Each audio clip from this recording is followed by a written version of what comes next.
The whole pandemic it's been devastating for food service. There's no two ways about it. But at the same time, it's been fantastic for retail. And what we're seeing is this incredible uplift in demand and use of premium seafoods in particular in home. It's great that we now have this forced environment where people are suddenly, rediscovering their kitchens, rediscovering their stoves, and rediscovering seafood. This is the Deep in the Weeds podcast. I'm Anthony Huckstep.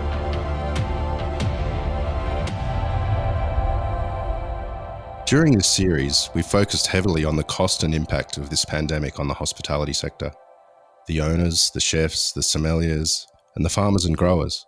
But what of the suppliers? Those that help join the dots between our producers and the nation's chefs. John Susman is owner of Fishtales, a seafood consultancy company that has been the connective tissue between fisheries and chefs for over 3 decades. John, how are you going? Well, it makes me sound old, and I am. Well, I actually met you over a bowl of mussels about 20 years ago, so I guess it makes me a bit old too. Indeed. I still remember that. Mate, I guess before we talk about the impact that COVID-19 has had on your role within the industry, I guess, can we have a look at what you actually do and how you connect these fisheries and bring them to market and connect them with chefs and what you actually do? Sure. I mean, I've been asking that question of myself for over 30 years, actually. And when I find the answer, I'll let you know. But no, in reality, the role, I guess, that Fishtales plays is to, as you introduced, is to connect catchers with cooks. And having had been hanging around the industry for such a long time, both industries actually, both food service and fisheries, I guess our role is to interpret the opportunity that a seafood might provide and render a solution for the end users, be they a chef or a consumer. So it's really being able to understand all of the elements from water to plate. My passion is, which is, I know, a hackneyed cliche, but my real love is food on the plate. And so our approach tends to be working back from how a seafood might work on a plate to what needs to happen to it in the water. And over the 3 decades plus that I've been working in the category, I've been lucky enough to pretty much work in every element from catching to cooking. And as a result, feel that I have a degree of empathy for all of those different elements. And of course have my entire, cache of mates and customers and friends and suppliers and clients are all food related. So we've got a pretty broad network of chums that can help in that process. Now, before Fishtales, you had other entities, and the Flying Squid Brothers was one of them. And I know you're credited as sort of changing the landscape of live seafood or fresh seafood to restaurants in Australia's culinary history. Do you have any stories from those days of trying to bring seafood to market and the challenges you had? Yeah, look, it was a really fun time, Huck. It was, it was the mid 80s. There was this explosion of food appreciation in Australia at the time. I mean, I'd been lucky enough to grow up in Adelaide and go to uni and work in restaurants in Adelaide at the real heyday, at the real high, the high watermark, I would almost suggest, of the Adelaide culinary scene at the time. Working with the likes of, Chong Lu and Phil Searle and a young Tim Pakpoy. And, from that process, there was always this sort of real, I found it really exciting that here were people that were really committed to food and in particular to seafood. And so Flying Squid Brothers was kind of a natural extension of that process. And in the early days, we were doing some pretty madcap things. We'd hire planes and fly over to Coffin Bay and take the seats out of the plane and stack them full of lobsters and fly to Alice Springs and run around pubs selling them. And then, of course, actually the Flying Squid Brothers started with Coffin Bay scallops, and that was fantastic. I mean, and it was a really unique purple shell, purple roe, queen scallop that was hand harvested. We used to, mate and I purchased the license to harvest these scallops in Coffin Bay, and I'll never forget the first day of spending 7 hours in the water and heading back to Port Lincoln, and with a harvest of nearly half a ton of scallops, and being offered, I think it was $150 for the total catch. And this was August in Coffin Bay, and the water's pretty cold, and just the idea of spending the whole day in the water to earn effectively $30 or $40 each didn't make a lot of sense. So we transformed the business from selling to a processor to splitting the scallops onto the half shell ourselves, and fly to Sydney to run around in a hire truck and sell them to both not only the Asian restaurants, but also to the emerging Neil Perrys and Steve Manfredis and Jenny Fergusons and Gay Bilsons and Tony Bilsons of the world, and then fly home and do the whole thing again.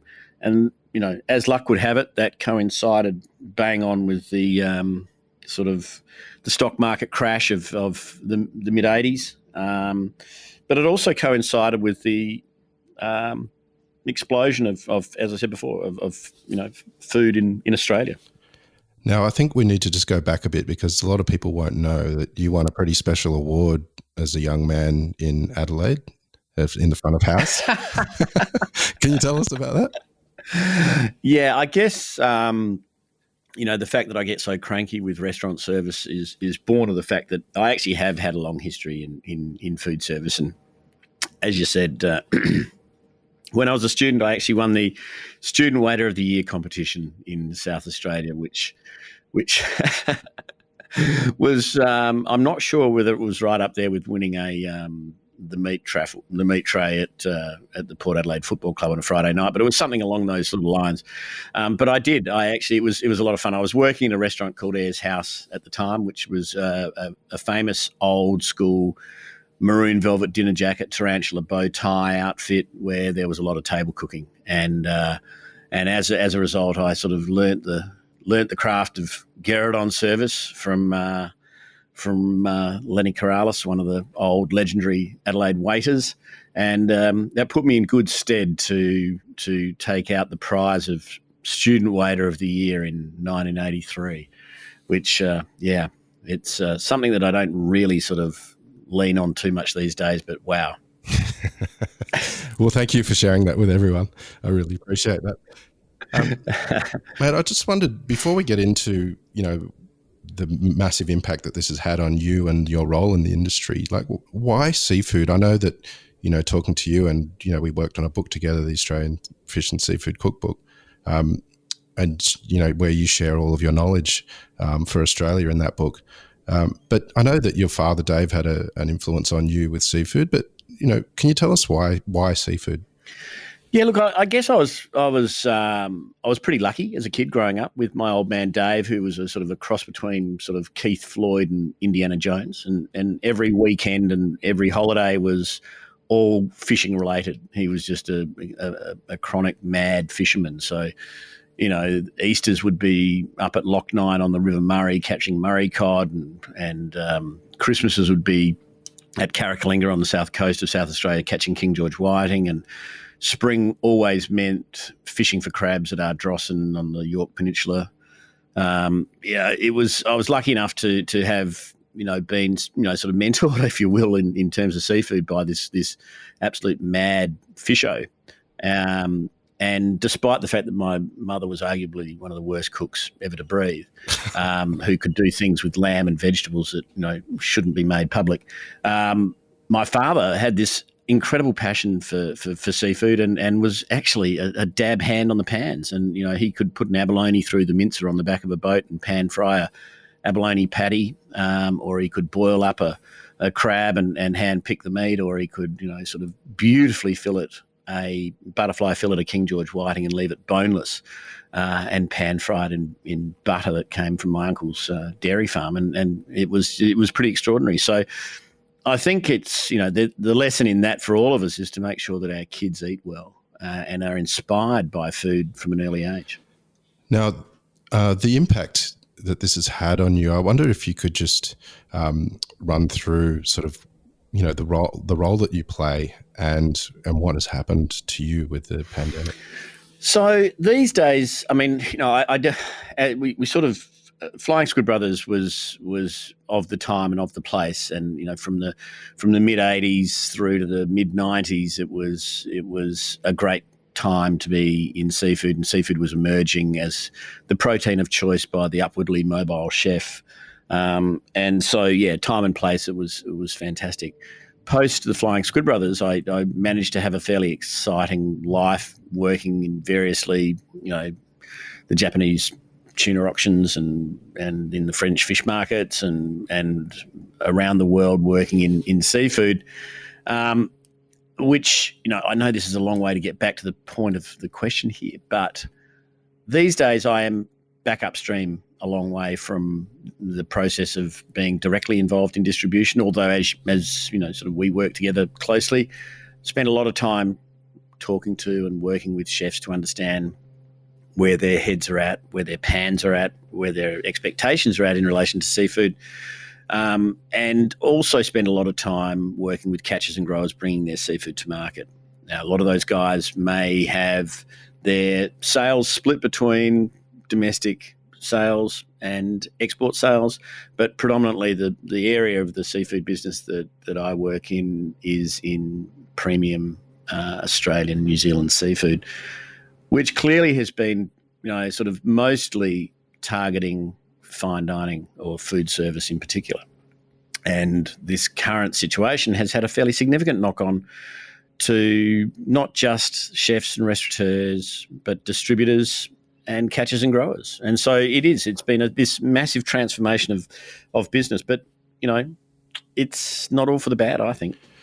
So could you paint a picture of the situation for you? I know the history is long with your influence of, companies like Kinkawuka Mussels and Hiramasa Kingfish and Cloudy Bay Clams, all of these seafood brands that have come to light because you've been behind them and helped them get to market. Can you give us an idea of, what the impact is? Because seafood consumption has dropped dramatically with the closure of restaurants. Yeah, look, it has, but on the other hand, it's also dramatically increased at retail. So, the whole pandemic has, as we've heard through your wonderful series, has been, it's been devastating for food service. There's no two ways about it. But at the same time, it's been fantastic for retail. And what we're seeing is this incredible uplift in demand and use of premium seafoods in particular in home. So I dare say there's plenty of people that are cooking fish at home for the first time in years, that have been, eating seafood, happily in restaurants for a long time, but haven't actually been doing too much with it at home. So it's great that we now have this forced environment where people are suddenly, rediscovering their kitchens, rediscovering their stoves, and rediscovering seafood. And that's really fantastic. Having said that, there is a major and fairly significant issue that we collectively need to address. And I guess, as you and I have discussed, there's been a few things lost in translation through this whole process. And I know that we love the hospitality industry dearly, and we really feel for all of our chums across the category that are really hurting right now.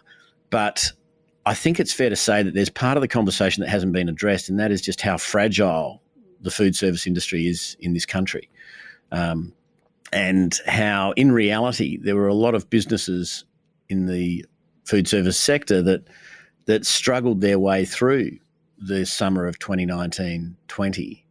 They were shaky in December. The devastating fires of January really sort of decimated some of the East Coast business, and particularly the regional business, that never really recovered all that strongly in February. And by the time COVID pandemic hit in March in full force, that they were very fragile. Now, the knock-on for that has been that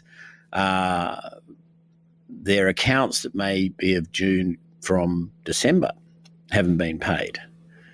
So it makes it really difficult when that concertina effect of the distributor not getting paid and the catcher or grower not getting paid, that really has a significant impact. And as you know, I still don't understand the metric of how a restaurant takes its remit cash on delivery, and there has been this false expectation of the provision of open and often unqualified credit for some time. I think it's a real issue, and perhaps out of this is going to become a reframing of how business gets done, which is something that we all need to address. Do you have some examples of the impact that it's had on, the suppliers and also the producers, given that, they're probably not going to be paid because restaurants are closed and don't have any money, so there's invoices out there that will arguably never be paid. What has been the impact? Well, okay, so let's unpack that question a touch. I mean, the first thing is that, yes, there are, it is a dilemma, and we know that under the current laws, no action can be taken against a bad debt for 6 months.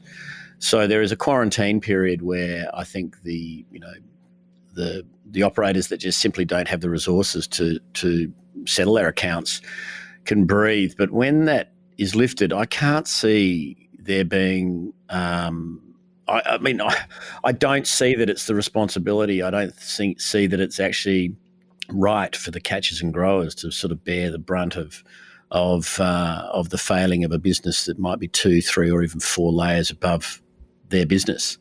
And so I think that it's going to be quite interesting to see what happens after things reopen. I can see definitely a second tranche of failings occur sort of 4 or 5 months in, and that's going to be quite devastating.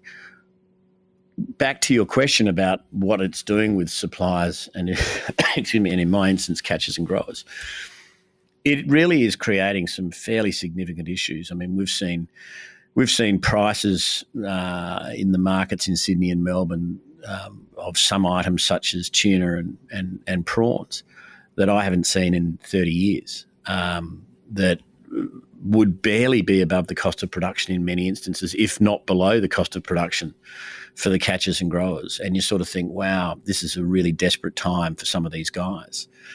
Out of that comes opportunities, though. I mean, some good mates of ours, Heidi and Parvo Walker from Walker Seafoods in Mooloolaba, out of their distressed environment came the opportunity to suddenly put their premium yellowfin tuna into Coles, into the retail environment. And the performance at retail is such that I think that there's some ongoing and long-term benefit that's going to come out of that. So there is, definitely there is a reframing of supply occurring, and that is not only in terms of supply, but it's also in terms of markets and opportunities. After the break, John Susman tells us about his hopes for a post-COVID world. We have to be positive. We have to not only remain positive, but actually look to the future, with a level of excitement about what is going to happen. This episode of the Deep in the Weeds podcast is brought to you by the Motley Bunch from the St John's Road Winery in the Barossa Valley. One of the great things about the Barossa is that when I might go to my local pub in Tanunda and I sit and have a beer with 15 different winemakers on any given day, and you all just talk crap about wine, but they're all very unique and very different, and that makes them a bit of a motley bunch in a way. Yes, a real community sense, and no knowledge is guarded. I don't keep any secrets with my peers, and I like to think they don't do that either. That's James Leanett, winemaker at St John's Road Winery, who also told us what makes their motley bunch so special. Yeah, so Motley Bunch, team of winemakers, a team of growers, and a team of varieties. So Taro is the glue that sort of holds Shiraz and Grenache together. A straight Shiraz Grenache feels a little hollow in the middle, so we use Mataro, which is a beautifully savoury grape variety that doesn't see a lot of single wines produced by itself, but it makes this beautiful blend, and the high lifted red berry fruits of Grenache, as well as the dark richness of a Shiraz, and you get this really lovely blend of the three classic Barossa Valley varieties. The Motley Bunch from St John's Road Winery in the Barossa Valley.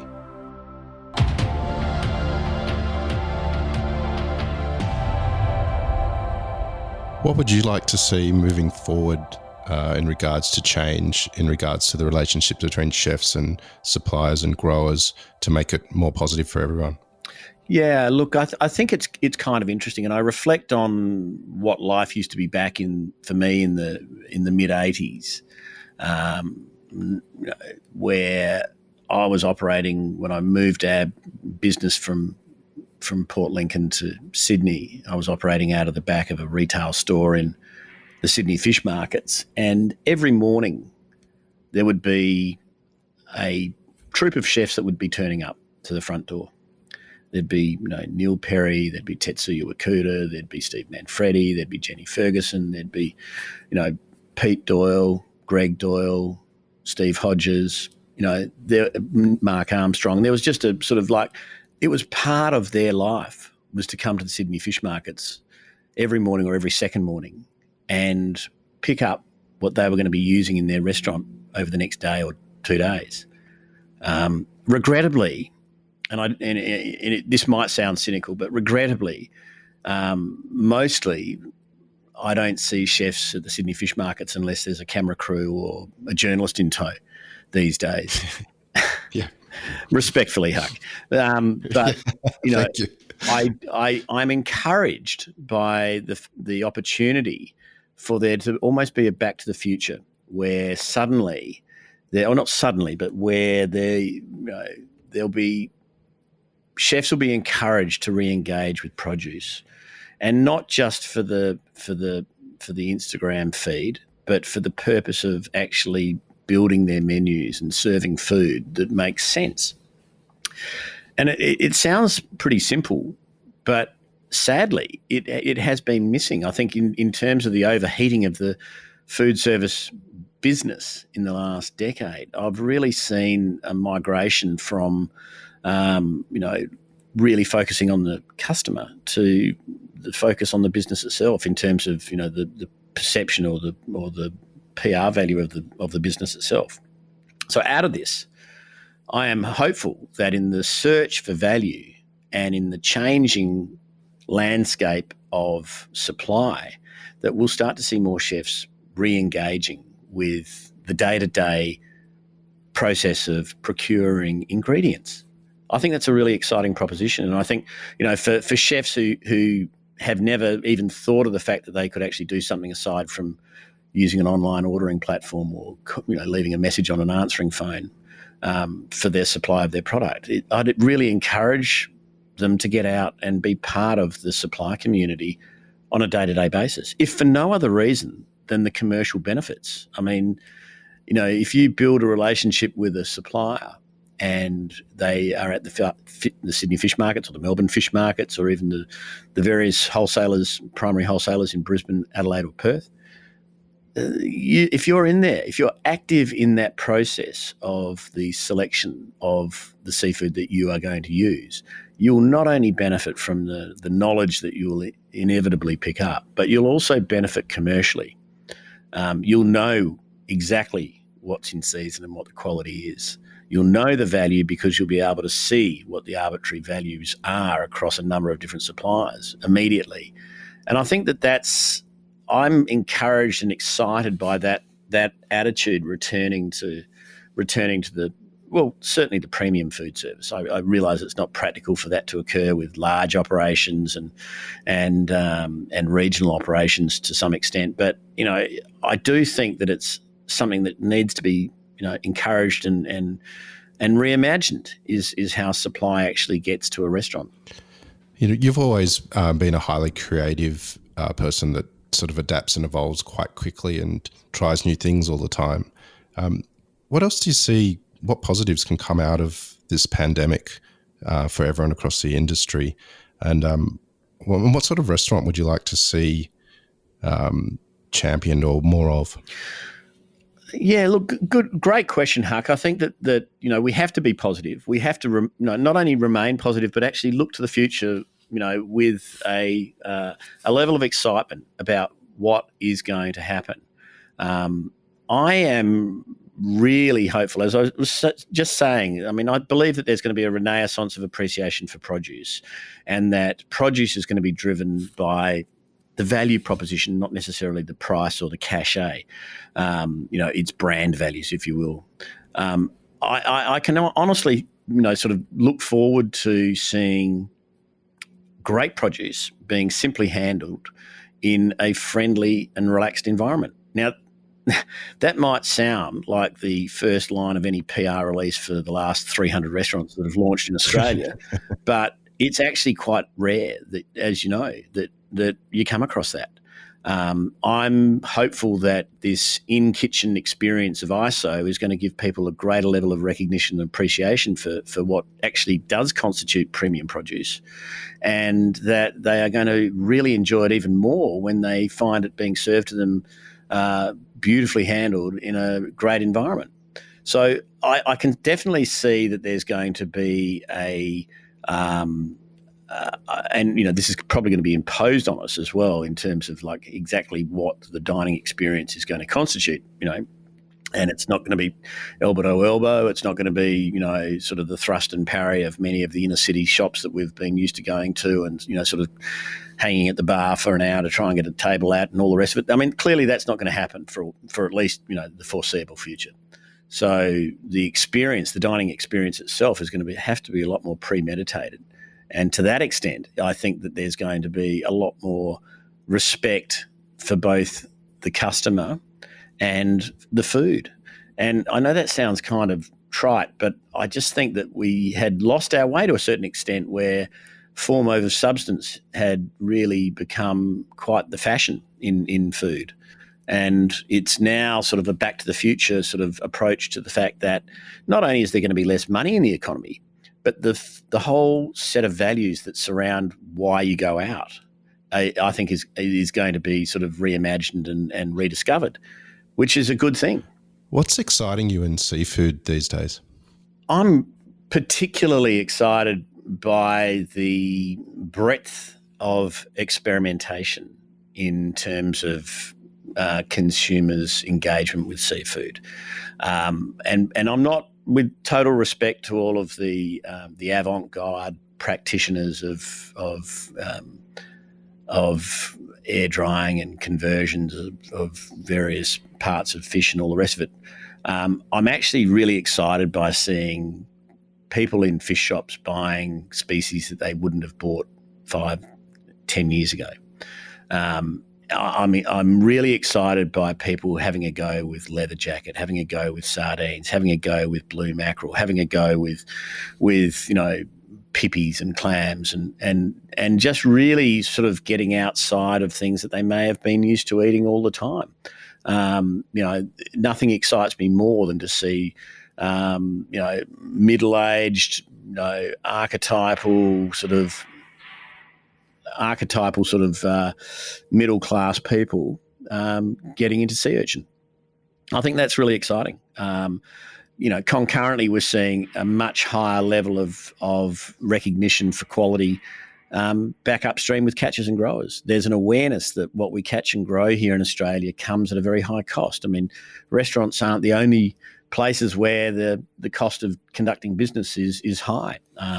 Imagine what it's like in the wild catch seafood sector, where your employees are going to work every day, literally risking their lives.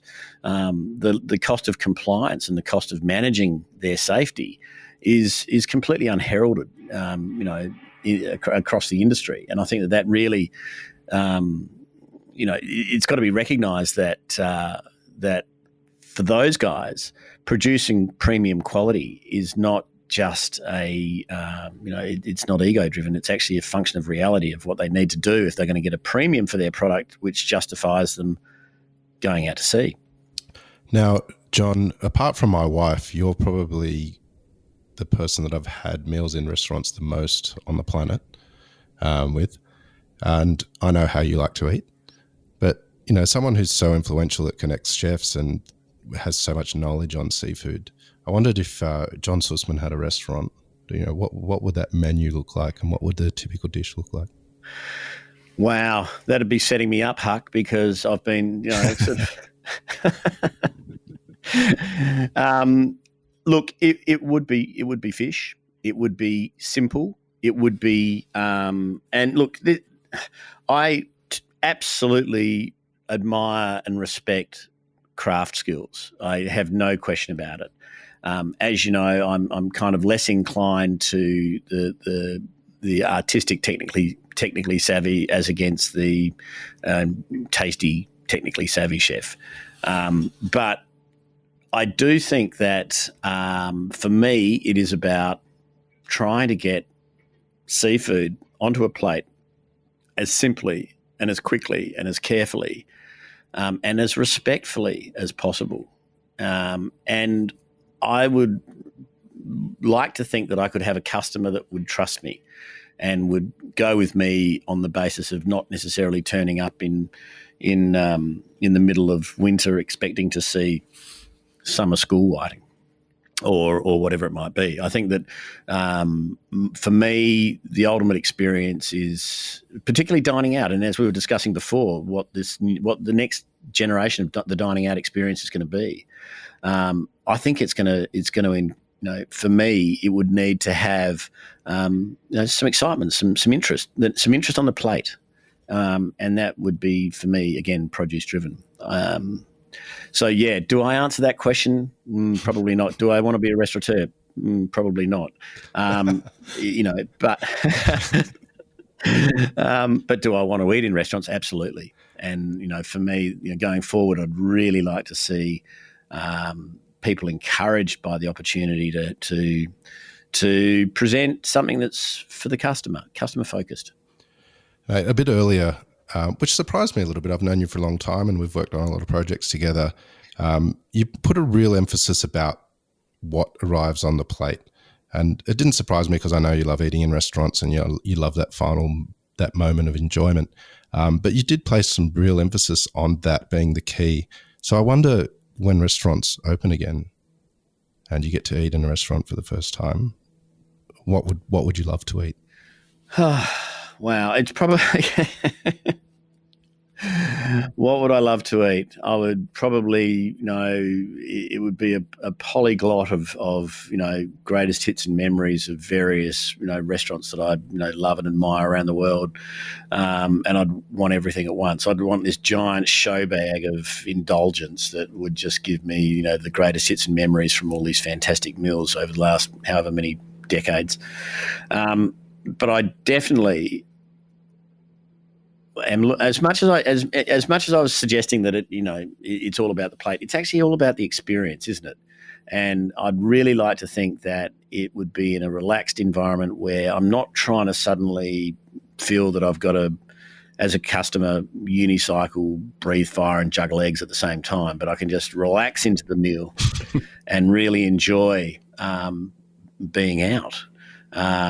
It's not as though, hey, I'm like everyone else. I've been doing a lot more cooking. I've discovered parts of the barbecue that I didn't even know existed. And and I've really, really enjoyed re-engaging with food in my own kitchen and eating at home and discovering how eating at home can be so pleasurable. But I am definitely looking forward to that first occasion where I can raise someone else's glass and use someone else's cutlery and, be sitting in a relaxed and enjoyable environment. Which probably didn't answer your question at all, Huck, but... That's okay. I'm used to it, John. Mate, thank you so much. It's always awesome to talk. And look, keep in touch and let us know how things go. And I'm so glad to hear people in retail, the consumption of seafood's getting higher. But we'll talk soon. Thanks a lot, Huck. I really have enjoyed this. I just think it is exciting. I think we're going to see a reframing of the Australian food industry that is going to make a huge change for the generations to come, and I hope we can all get back and enjoy it. Thanks for having me. This is the Deep in the Weeds podcast. I'm Anthony Huckstep. Stay tuned as we share the stories of Australia's hospo community, suppliers and producers in search of hope during this pandemic. Special thanks to executive producer Rob Locke for making this all happen. Stay safe, isolate and be well.